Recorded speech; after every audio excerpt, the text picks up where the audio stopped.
Hi guys. So I'm doing a real quick introduction for the video that you guys are about to watch. It is for the full moon in Leo, which is going to be on February the 16th. My friend Wendy is joining me. She is very kindly allowing me to do a transit reading for her to demonstrate the transits, how they work, how to use them, why you should watch them in regards to your own chart, how you can plan with them. And one of the things that I'm going to be doing is I'm actually going to be going back to the new moon in Leo, which was the Lionsgate portal on August the 8th last year, 2021. And so there will be a portion of the reading where you'll see that I'm talking about I'm going to start talking from about, late June all the way through to January, February of this year. So during that portion, that is the general reading portion of the video, which is meant for everyone. So if you're watching that and that makes sense for what was going on in your life at the time, and you're kind of wondering how the full moon is going to play out in your life now, this video is for you and it should help you as well. Make sure that you look down in the comments for the, forecast for each sign. So I hope you guys enjoy it. Okay, so before I do the actual introduction, I want to see if I can do the share screen with this blurred background.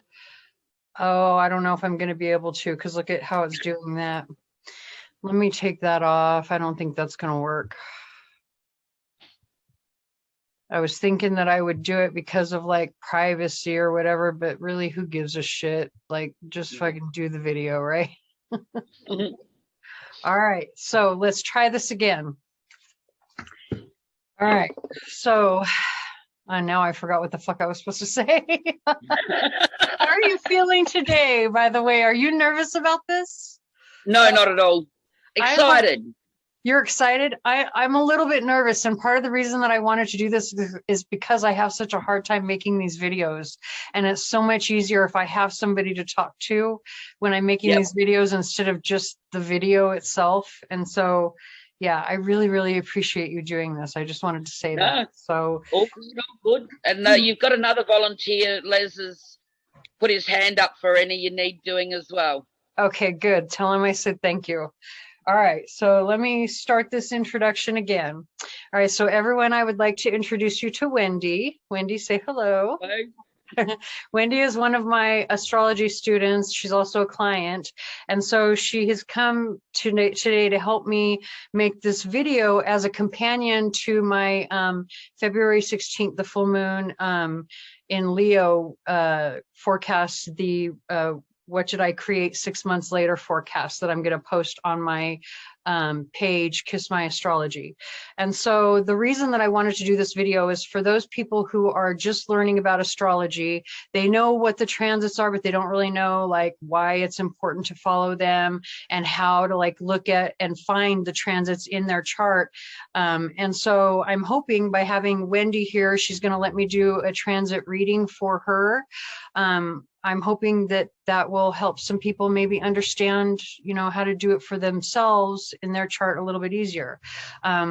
So what we're actually going to do, Wendy, is we're going to actually go back to the new moon in Leo, which is the Lionsgate portal from last year. So I'm going to have all of the charts here once I do share screen. I've pretty much got everything set up. We're going to start with some animation. Let's see. I've got my chart in front of me as well. Do you? I love it. And my notepad. Okay. And so let me, right here, we've got change back. Okay, so we're going to start here on the 26th. This is, about a month before the Lionsgate. And the reason that I want to start here is because this is where the energy of the Lionsgate, in my opinion, it doesn't really start, but you kind of want to start preparing for it. And I think a lot of people probably did start preparing for everything right around this time. And the reason that I say that is because you have this grand trine right here that's between Mars, Chiron, and the South Node.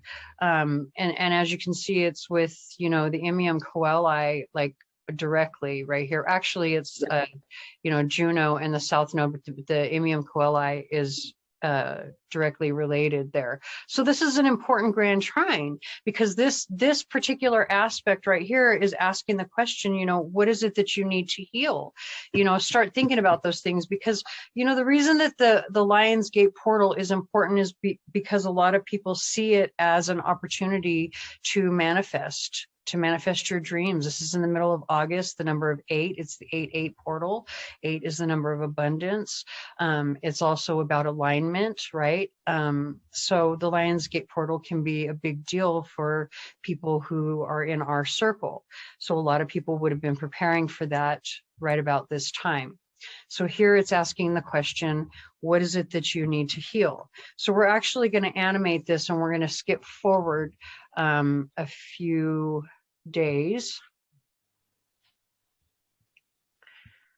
Let's see, we're going to skip forward to July the 2nd, because once we get, and you can actually see through this animation, once we get here to July 2nd, and by the way, when I'm doing this, when I was looking at this, because I'm interested in the Lion's Gate portal, manifestation, all of that kind of thing, I decided to cast the chart for 11:11 and 11 seconds AM, just because.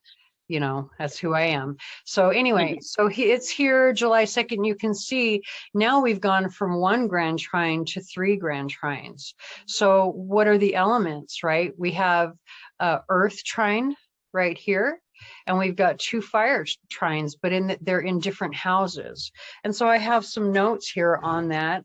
And so for me, this grand earth trine, because it involves Lilith up here, it's in the last few degrees of Taurus. Taurus is, you know, Venusian, divine, feminine energy, and Lilith is all about temptation. And so I think right around this time, there's some sort of temptation that would come in for a lot of people. And, you know, divine feminine energy can represent a lot of things. This can be, you know, temptation in the form of romance, because you've got over here involved in one of the fire trines, a Venus and Mars conjunction.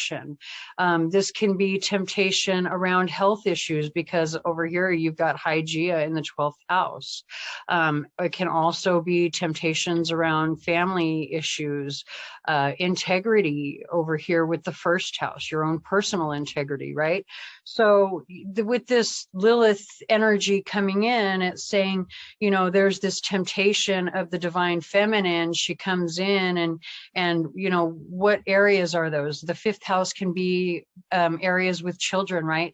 Let's say you really, really want to have a baby, but the temptation is either you can't do it right now because you don't really have the finances for it, or maybe you've already got a child and it's too soon, or you're not with the right person, or there could be all sorts of reasons why it may not be a good idea, but it's still a temptation. And so you have to really think about that. Is this truly what you want?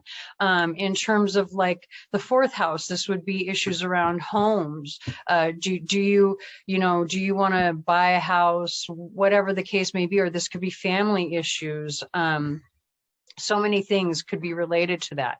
As well, we have 7th house, 11th house, 8th and 12th house involved. So 7th house would be partnerships, 8th house could be sex, 11th house could be friends, especially with this Venus and Mars conjunction happening in the 11th house. This could have been something where, you know, suddenly you realize you've got a crush on a friend, right? And it's like, holy shit, but you're married or something. And you're like, holy shit, I never realized, you know, this person over here has all of these qualities that I like, or whatever the case may be. So again, you know, where the 12th house comes in. And that's where the 12th house comes in. Yes, you're absolutely right. Yes. Okay. So let's animate it some more, right? So as we're moving towards the Lion's Gate, we're trying to get our heart and our mind in sync, because we want to create something. We want to manifest something. So now we're going to take it forward to July 17th. So we're going to animate it, and you're going to see this grand trine moving around, because, you know, the energy is just, it's there, right? So we're going to keep going several days until the 17th. When it's my daughter's birthday. Is it really? Aw. Yep. So here on the 17th, this is where we go from It was the fire trine and earth trine before. Now we have earth and air. And so we're straddling two houses again with the earth trines, but the air trine, this is where our thoughts, and you notice that that's attached to the north node in the 9th house. So this is literally asking, what is it that you truly want, right? So where Lilith is still attached because of this earth trine, you've got Ceres over here in the 8th house. So, you know, let's say again, if this is the temptation of romance, you may be really up in your head now by I'm only on the 16th at this point. I haven't even made it to the 17th. Boom, there's the 17th. And I forgot with the 17th, that's right, because of this extra, the moon, Jupiter, and midheaven. That's why I wanted to look at this day. But it still applies that you've got Lilith and Ceres over here between the 8th house and the 9th house. And then with this north node, you're like up in your head, up in your head, up in your head. What do I really want, right? And that's where with the midheaven sitting on the cusp. And I want you to notice the angles. They're all at 0 degrees. Yep. Like literally right at the beginning, right? So, and it's at the beginning of Cancer. So again, with this, I can't get past this scenario of there's somebody like in your friend circle. Let's say you're somebody who just got married, okay? Like, because that literally would be kind of like this energy right here. Like you just got married and now your integrity has been called into question over here with Vesta in the 12th house straddling the ascendant, right? And you've got all this temptation coming over here in the house of sex, and you know, Ceres is all about how do I nurture myself. So you know, that's one way that people like to nurture themselves is through sex, right? And so now you have to like really, because you've got you've got Jupiter and the moon involved here, and then you've got Pluto involved with Vesta and this Lilith energy. You've really got to like, you know,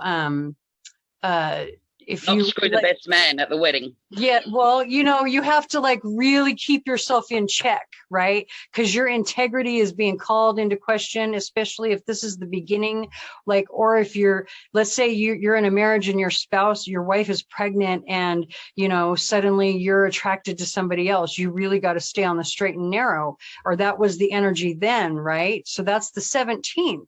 And then let's move it one day forward. Now it moves into, we've got fire, earth, and air. So now we move to spirit. This is what your spirit is wanting, what your spirit is needing, right? You know, what's in your mind because of air, and then earth is what you're creating. And so again, it's still all of this temptation energy, but then over here you have the south node and you have the vertex attached to it. And so with the south node and the vertex, and it's hitting the 3rd house and the 7th house, right? So I don't know, I kind of feel like again, this is, you know, what exactly do you want and how badly do you want it? What are you willing to do? So again, let's go to the scenario of you just got married, or you just got into, it doesn't even have to be a marriage. Let's say you just get into a relationship. And I keep going back to that scenario because it's the easiest one to pull out of these charts, right? So you just get into a relationship, you've made this promise, and you suddenly realize you've made the wrong choice. So now what do you do? Right? You've gone through all of this soul searching and you're like, well, crap. Now, you know, now I realize I made this wrong choice. Now what do I do? So now you've got to make it right. And you're almost, if you notice this is like a Merkaba here. So you're almost in balance of one heart and mind. And it's when your heart and your mind are in sync and in balance, that's when you can truly create something of beauty that's meant for you, right? It's not malformed because, you know, your intentions are not quite right, as you see with some of these grand trines that go wonky. Like if we keep going a few days forward, you see some more of the same energy, but now we add a water trine into it, which involves the sun, and then Neptune and the moon down here. So this is where the emotions really come into play. You know, you're really having to like soul search. What do I truly want?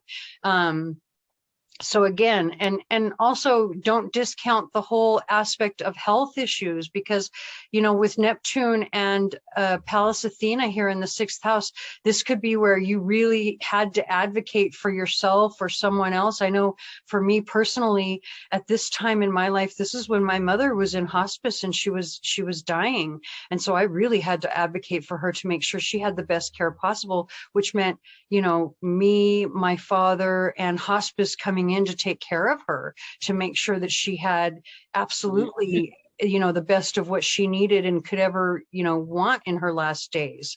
And so, you know, this is really important energy. I know there are probably a lot of astrologers out there that maybe don't use the asteroids when it comes to transits, but I do. And this is why, because you see some of these little detailed nuances when you do, right? Especially with the house placements and things like that. So let's keep moving forward now to July. It looks like July the 25th is the next important date on my notes. Oh, one day passed. So, July the 25th. This is where we go back to the water, fire, and air trine. And so this is where, like, it's your heart, mind, and spirit, right? But this one here is activating both of the nodes. So I wanted to point that out. With the North Node, you have Saturn activating it. And so this is happening between the 5th house to the 9th house. So again, this is questions surrounding what romance, children, how you find joy, how you, what you do for fun, all of that type of thing. And then up here with the North Node, what is it that you truly want, right? And over here, calling your integrity into question, right? So like, if you are one of those people that maybe started a relationship and decided, oh, holy shit, what did I do? How do I get out of this? Especially if your relationship began in Venus retrograde, because Venus was retrograde just before she and Mars linked up. So if you started this relationship during Venus retrograde, and then you're like, holy shit, what did I do? Especially if you got into a marriage, you're like, now what do I do? How my integrity is being called into question. I can't just go and divorce this person. It hasn't even been, you know, however long it's been, right? And so, yeah, like that's a huge issue. So anyway, again, this is where, like I say, you've got fire, water, and air. And then I wanted to go, because we come into one where it ends up being all of the elements, and I can't remember. Let's see, this is air, earth. Yep, this is right here. So this is the 26th. And this one's a hard one for me, because this is where all of the elements come into alignment with these trines. But this is also like right around the time that my mom passed away. And so, you know, in a way it's beautiful, because, you know, I don't want to cry, because, you know, I know that like that meant that it was definitely her time. She was in alignment, and we did everything that we could to make it beautiful for her those last few days, even though it was hard. But then for others who are trying to manifest something, right? Who are trying to create something, this is where everything is in balance with spirit as well as themselves, right? And so this is where the last bit of plans are being solidified before the Lion's Gate, before this final. This is my other daughter's birthday. Is it really? I love that.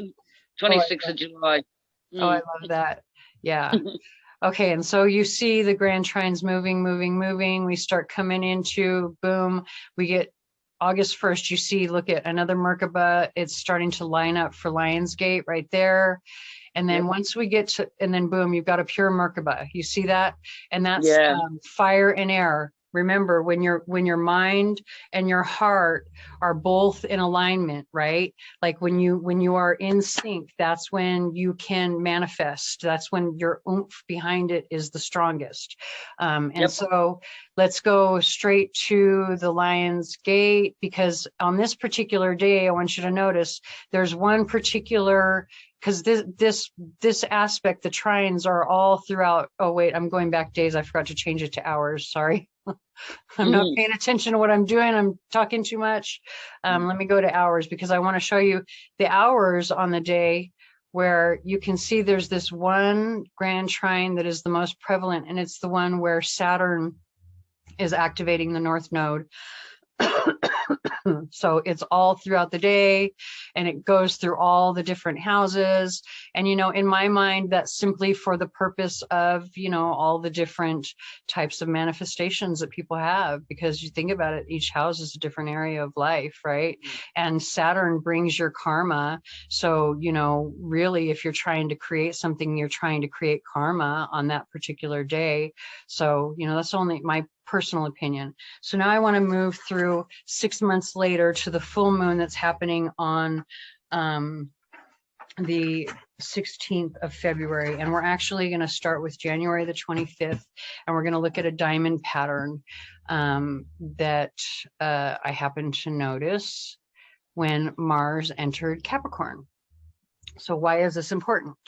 Mars likes to be in Capricorn. Mars is very, very happy in Capricorn because Capricorn likes to work and Mars likes to be active, right?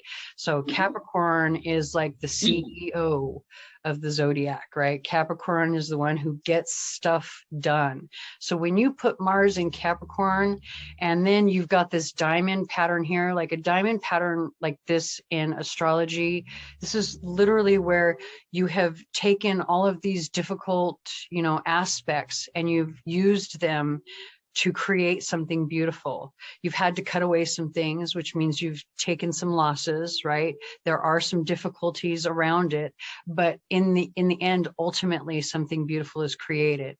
And so how does this progress into, oh, and by the way, I want to point out something else. So whatever, especially if you were one of those people that was already aware of Mars entering Capricorn, and so you literally pushed something through at that time because you wanted to harness that energy, yay, that was beautiful. You did exactly what you should have done.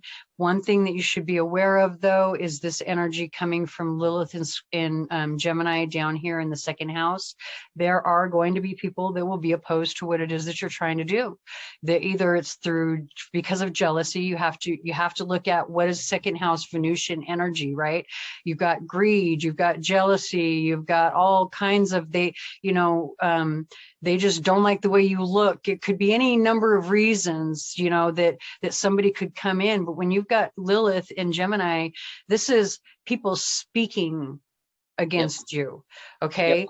And so these are going to be people who are coming in and either saying lies, gossiping, or, you know, all kinds of different things. So be very aware of that in terms of what it is that you're creating.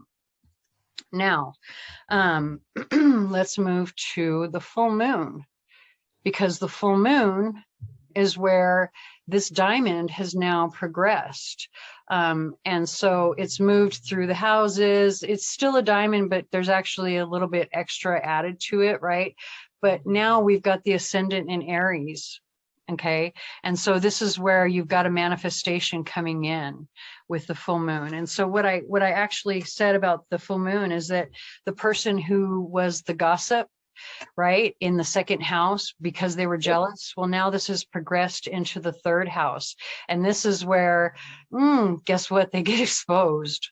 Right? Their lies are seen for what they are, and their motives are seen for what they are. And not only that, if you're the one that they were gossiping to, because you go in and you do your due diligence and you've done your investigation into whatever it was that the claims that this person is trying to make, and then you find out, well, you know, and to me, this is like one of those, the energy of like, you go in and you find out that the person that this gossip is saying bad things about is actually really a hidden good person, like one of those good people that does things on the sly, that doesn't like tell it the world about what they've done. And so, you know, it's not readily apparent like how huge their heart is, but then you go and you go and do this investigation because somebody is talking shit. Oh, they're just this, that, and the other thing. And you're like, well, let me go see for myself. And you're like, well, holy shit, this person is a good person and that other person is exactly what they are. So, all right, now we're looking at your particular chart. And I'm so sorry that this is going forever. No, oh, good. But hopefully we can, this last part is really, it should take just a couple of minutes, because even though you don't have like the, and so you'll notice one thing too with this particular transit chart, I took a lot of the asteroids and everything out. So even though I use them for my readings, I don't always use them, you know, when I'm looking at like this, or if I'm doing a reading for a client, because sometimes they'll get confused. They don't know what all those things are, and they're looking at it and they're like, oh, I don't understand. It's too much. It's overwhelming. So I took Got a out, lot going on in the middle there. and what's going on in the middle? There's all these lines, and it looks like a mess. Yeah, exactly. So with your chart, what I wanted to look at is the full moon. Hold on. This was supposed to be, oh yes, it is. Sorry, I was looking at something else. So I wanted to see where is the full moon hitting your chart, but I also wanted to look at Venus and Mars conjunction, which is down here. It's hitting your second house. And then you have the nodes over here hitting Neptune and Venus in your 12th house. And so all of this is important for me, because like full moons are really, they're manifestations that can bring in a blessing. And for you in particular, I think it's going to bring in a really good blessing, because look, you were born with Jupiter in your 10th house, and the moon is sitting here at 27 degrees of Leo, right? Which means it's coming into conjunction with your Jupiter. So even if you don't, like on the day of the full moon, have some sort of manifestation that's something positive and abundant at work, probably what I think it might be is like a performance review, because you've got Saturn conjoining to your Mars down here in the 3rd house. So it very well could be like your boss coming in and saying, you know, we're giving you this review of your work and you've done a really good job, and because of it, you're getting, I don't know, a 10-cent raise or something like that. It's something good that's going to be coming in, and I think it's going to be around work. Because of this moon Jupiter conjunction that's coming up in your transits. You've got the Venus and Mars conjunction here transiting your 2nd house. You've got the south node over here conjoining your Venus and Neptune in the 12th house. And then you have over here in the 6th house, Uranus and the north node are transiting your 6th house. So this is where we're going to stop the video, even though it took me a while to get here. But again, like I say, this is all going to be related back to the new moon in Leo from the Lion's Gate around June to August of last year. So, you know, think back to then, what was going on in your life, like especially what was going on around work issues. And, you know, those should be issues that you see playing out now, you know, around the time of the full moon, which would be February the 16th, and moving forward, you know, for at least a week, I would say, because of this right here, at least a week. It could be a little bit more because, you know, energy is fluid and you always have a pre-shadow, post-shadow period. So do you have any questions about it that you wanted to ask, or? So I've got to think about what last July. Yeah. Did you say? Mm-hmm. Yeah. Around work. Oh, I don't know. Wasn't that right around the time when you switched jobs? Or you it might have been when we moved workplace. Mm-hmm. I'm trying to think, because we took the workplace out of the supervisor's house and the company bought their own house to work out of. Yeah. That might have been around that time. Yeah. Well, but it certainly didn't benefit me at all. It just might going forward, though. That's what I'm saying about this moon. There might be something that does benefit you going forward that's related to what happened then. So I'll have to think about it, but yeah, I really, because my job is so predictable, it doesn't really change at all. So that's why I'm trying to think what could have happened around work. Well, you'll have to let me know. I'll look into I'll look into it, but yeah, not sure. What did he say? Oh, Les said hello, Missy. Hi, Liz. I told him if he was coming around, he had to sit there quietly. Oh. Okay. You're telling me what I can and can't do. So did you have any other questions on this? Because well, I guess I can always edit the video. I can edit this last part out, and then I'll just put a little, thing, because I know the video is going to be long. Yeah. I can't think of anything.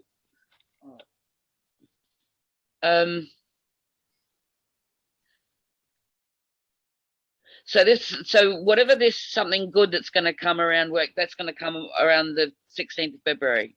Yeah. Okay. Yeah. Maybe I'll look at her eyes. I don't know. I actually weeded his garden the other day. Maybe he'll pay me for it. So we got to be careful how much we say on this video, only because it's going to get posted on Facebook. But that's all right. Good. I'll make sure I put him onto the page so we can listen. Okay. Sounds like a plan. All right. So I'm going to end this video, and then you and I can talk in Messenger, okay?